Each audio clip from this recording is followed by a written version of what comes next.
প্রবাসীদের ভোট দেওয়ার জন্য নির্বাচন কমিশন যে সুযোগটা দিচ্ছে, নির্বাচন কমিশনকে অবশ্যই ধন্যবাদ। প্রবাসী ভাইদের জন্য ভোট দেওয়ার যে সিস্টেমটা তারা করছে, এর মধ্যে একটু সমস্যা আছে যে আপনি সফটওয়্যারের মাধ্যমে আবেদন করবেন, আবেদন করার পর দেশ থেকে পেপার আসবে, আবার আপনি পেপার পূরণ করে জমা দিবেন। এটা অনেক একটা মানে সময়ের একটা কাজ, মানে অনেক ঝামেলার একটা কাজ। যারা ধরেন পোস্ট অফিস থেকে অনেক দূরে আছে তারা বুঝবো যে ঝামেলাটা কি। একটা লোক মনে করেন 16 ঘন্টা ডিউটি করে প্রবাসে, 16 ঘন্টা যে দেশে আছে, মনে করেন 14 মিনিমাম তো 12 ঘন্টা ডিউটি করে। 12 ঘন্টা ডিউটি করার পরে দেখা যায় রান্না বাড়া অন্যান্য কাজ টাজ কইরা সময় পায় না। নির্বাচন কমিশন থেকে তারা যে সিস্টেমটা করছে, এখানে যদি তারা অ্যাপসের মধ্যে রেজিস্ট্রেশনের পরে, যেমন আমরা ফেসবুকে লাইক কমেন্ট করি না, এরকমভাবে যদি একটা সহজ পদ্ধতি দিয়ে দিত তাহলে আর কোনো ঝামেলা ছিল না। তারা যে সিস্টেমটা করছে এটা মানে একবারে অহেতুক, শুধু এখন নির্বাচন কমিশনেরও টাকা নষ্ট হইতেছে। এই পেপারটা আসতেছে যাইতেছে, এর মধ্যে একটা কস্টিং আছে, পেপারটা ছাপানোর মধ্যে একটা কস্টিং আছে। আপনি যখন অ্যাপসের মাধ্যমে আপনি ভেরিফাই করে ফেলছেন যে হ্যাঁ উনি বাংলাদেশের একজন নাগরিক, উনি একজন প্রবাসী, তার মানে আপনার এটার মধ্যে মানে এটা জরুরি না যে আপনার পেপারের মধ্যেই ভোটটা দিতে হবে।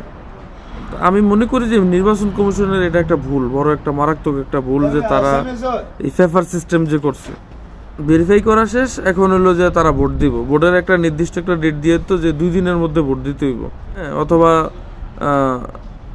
1 দিনের মধ্যে এটা ভোট দিতে হবে, একটা ডেট দিয়ে দিত, ওই ডেটে সবাই ভোট দিতে। ভোট দেওয়ার সিস্টেমটাই তো কি, যেমন ফেসবুকে ঢুকে যেমন আমরা লাইক দিই না, কমেন্ট করি না, বা লাইকের মধ্যে গেলে দেখবেন যে আপনার অনেকগুলো অপশন আছে, লাভ রিয়েক্ট আছে, অনেকগুলো অপশন আছে।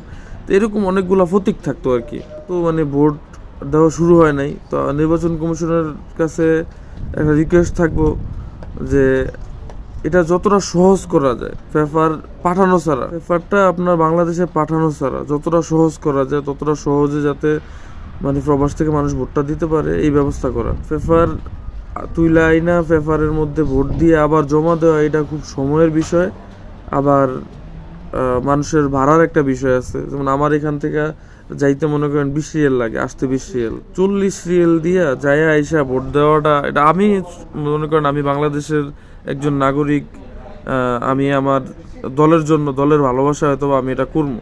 সবাই তো এটা করতে রাজি না, প্রস্তুত না। তো এখনো সুযোগ আছে আমার মতে যে নির্বাচন কমিশন এই জিনিসটা একটু দেখার দরকার, যে যারা পেপার নিয়ে আসছে তুইলা ভোট দিয়া পেপারটা মোবাইলের মাধ্যমে আবার সাবমিট দিয়ে দিবে, এরকম একটা সিস্টেম করা দরকার।